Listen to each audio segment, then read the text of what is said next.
എന്നും ജനങ്ങൾക്കുള്ളിൽ ജീവിക്കാൻ ആഗ്രഹിച്ചിരുന്ന ഒരു നേതാവായിരുന്നു അദ്ദേഹം. ആ അവസാന യാത്രയിലും ജനസഞ്ചയത്തിനുള്ളിൽ കൂടെ തന്നെയാണ് ആ യാത്ര പോയത് എന്നുള്ളതാണ്. കേരളം കണ്ടതിൽ വെച്ച് ഏറ്റവും ജനകീയനായ രാഷ്ട്രീയ നേതാവായിരുന്നു ഉമ്മൻചാണ്ടി. അനിതര സാധാരണമായ ജനകീയ ഭാവം കൊണ്ട് വേറിട്ട് നിന്ന ഉമ്മൻചാണ്ടി വിട പറഞ്ഞപ്പോൾ കരുതലിന്റെയും സ്നേഹത്തിന്റെയും ഒരു യുഗമാണ് കോൺഗ്രസ് രാഷ്ട്രീയത്തിൽ അവസാനിച്ചത്.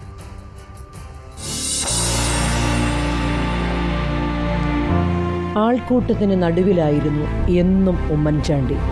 ആവലാതിക്കാരും അനുയായികളും ആരാധകരുമെല്ലാം ഉമ്മൻചാണ്ടി നിൽക്കുന്നിടത്ത് കടൽത്തിര പോലെ ഇരച്ചു കയറി.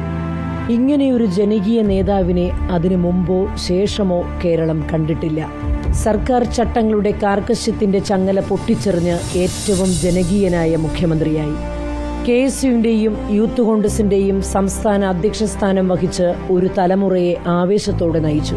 തുടർച്ചയായി അരനൂറ്റാണ്ടിലേറെക്കാലം നിയമസഭാ സാമാജികനായി പുതുപ്പള്ളിയെ പ്രതിനിധീകരിച്ചപ്പോഴും സ്വതസിദ്ധമായ സൗമ്യതയും അതിൽ ഉൾച്ചേർന്ന മനുഷ്യത്വവും മാഞ്ഞില്ല. തിരക്കുകളും പദവികളും പുതുപ്പള്ളിയുടെ കുഞ്ഞുഞ്ഞിനെ കൂടുതൽ വിനയാന്വിതനാക്കി. പുതുപ്പള്ളി സെയിന്റ് ജോർജ് ഹൈസ്കൂളിലെ യൂണിറ്റ് പ്രസിഡന്റിൽ നിന്ന് കേരളത്തിന്റെ ഏറ്റവും ജനകീയനായ നേതാവിലെത്തിയ ആ രാഷ്ട്രീയ ജീവിതം എന്നും ഒരു തുറന്ന പുസ്തകമായിരുന്നു. ഇടയ്ക്കുയർന്നു പൊങ്ങിയ വിവാദത്തിൽപ്പെട്ടപ്പോഴും അതിൽ നിരപരാധിയെന്ന് തെളിഞ്ഞപ്പോഴും ഒരേ സൗമ്യഭാവം. ആരോടും പരാതികളില്ല. യാത്രകളിൽ അർദ്ധരാത്രിയിലും ഫയൽ നോക്കുന്ന മുഖ്യമന്ത്രിയും അദ്ദേഹത്തിന്റെ ജനസമ്പർക്ക പരിപാടിയും കേരളത്തിന് പുതിയ അനുഭവമായിരുന്നു. ആർക്കും പരാതിയുമായി ഏതു സമയത്തും കയറിച്ചെല്ലാവുന്ന പുതുപ്പള്ളിയിലെ വീട് സങ്കടങ്ങളുടെയും പ്രശ്നങ്ങളുടെയും പരിഹാര കേന്ദ്രമായി മാറി. ഒടുവിൽ തനിക്ക് ചുറ്റുമുള്ള ആൾക്കൂട്ടത്തെ തനിച്ചാക്കി അദ്ദേഹം വിട പറഞ്ഞു.